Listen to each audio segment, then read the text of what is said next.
ठीक है, चैप्टर 1 का थर्ड टॉपिक हमारे पास है इंटरनेशनल सिस्टम ऑफ यूनिट्स। अब हम बेसिकली फिजिकल क्वांटिटीज हमने कर ली। क्वांटिटीज में हमने कहा दो चीजें मेन होती हैं, एक उसका मैग्नीट्यूड और एक उसका यूनिट।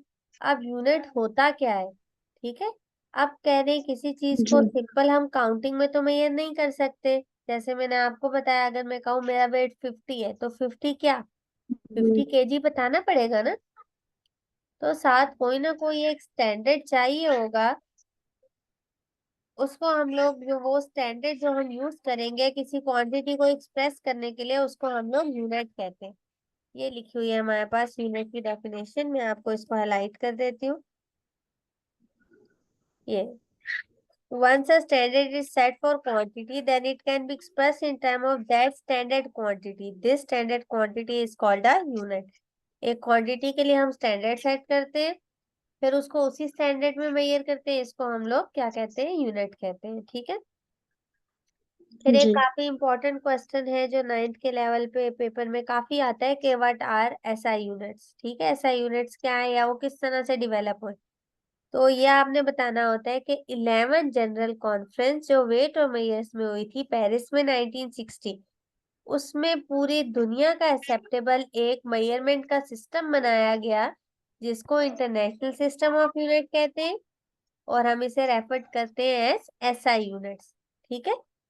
अभी ये जो दो जी चीजें मैंने हाईलाइट की, ये आपने इसमें से याद कर लिए। ठीक है। फिर जी नेक्स्ट हमारे पास आता है टाइप्स ऑफ यूनिट्स। जिस तरह क्वांटिटीज दो तरह की थी, उस तरह यूनिट्स भी दो होंगे, बेस यूनिट्स और डिराइव्ड यूनिट्स। बेस यूनिट्स कौन से होंगे, अब हमने कहा बेस क्वांटिटीज है। बेस क्वांटिटीज को जो डिस्क्राइब करने के लिए यूनिट्स यूज होंगे वो बेस यूनिट्स होंगे। ये आ गई सबसे पहले इसकी definition. The units that describe base quantity are called base units। ठीक है।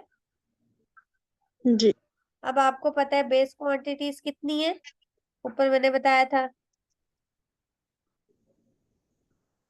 टोटल बेस क्वांटिटीज कितनी है, 7 7। तो बेस यूनिट्स भी 7 होंगे।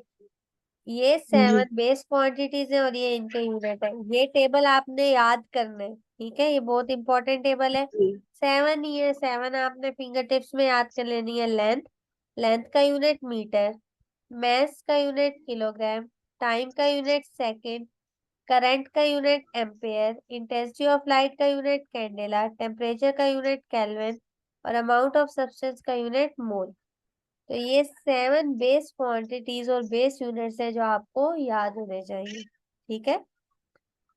जी फिर हमारे पास आते हैं डिराइव्ड यूनिट्स। डिराइव्ड यूनिट्स कौन से होते हैं, अब जैसे बेस क्वांटिटीज को एक्सप्रेस करने के लिए बेस यूनिट्स थे, डिराइव्ड क्वांटिटीज को एक्सप्रेस करने के लिए डिराइव्ड यूनिट्स होते हैं।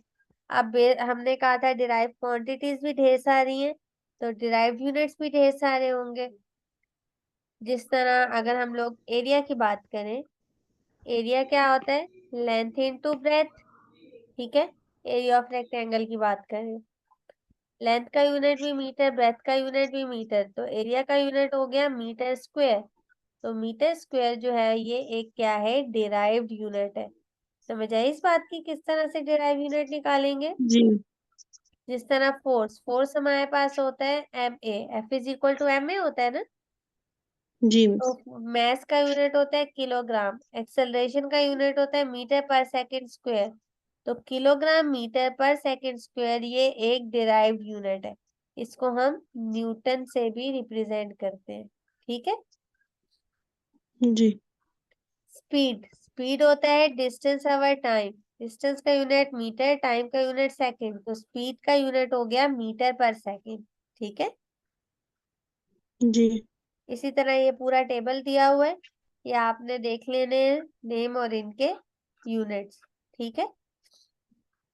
जी बस ये हमारे पास थर्ड टॉपिक इसका कंप्लीट हो गया, जो कि यूनिट्स के बारे में था कि एसआई यूनिट, यूनिट क्या होता है, एसआई यूनिट क्या होते हैं, उसके बाद type of unit, base units क्या होते हैं और डिराइव यूनिट्स क्या होते हैं।